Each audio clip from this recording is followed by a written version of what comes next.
kopalna sezona 2022 se odpira, kot že rečeno, 3.7., torej to nedeljo. Zdaj, kot ste sami lahko opazili, načeloma mi, kar se tiče naše ekipe, smo skoraj da v 95% pripravljeni, tako da načeloma še imamo teh par dni za finese. Kar se mostu tiče, je tudi že prehoden, prevozen, samo še ustrezno ga morajo zaščititi in 3.7. lahko odpremo.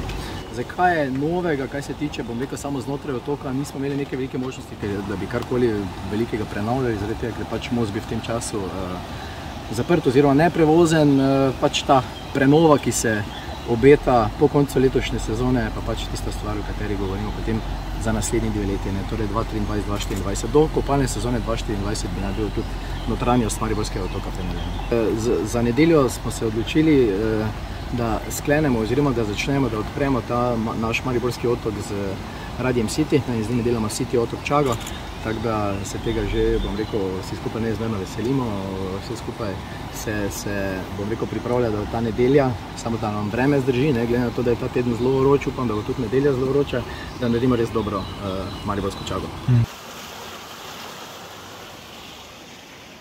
Kar se tiče same prenove otoka, zdaj verjetno projekte ste tudi že videli.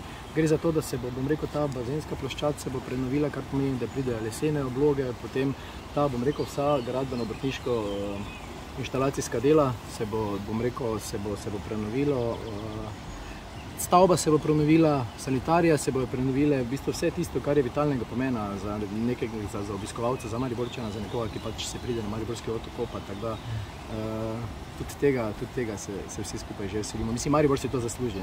Cene letos ostajajo enake, kar pomeni celodnevna odrasla vstopnica je 5 evrov, po drugi uri je 3 evre, mladina do 15 let je celodnevna 4 evre in potem, kot sem omenil, po drugi uri je enotna cena 3 evre na vstop.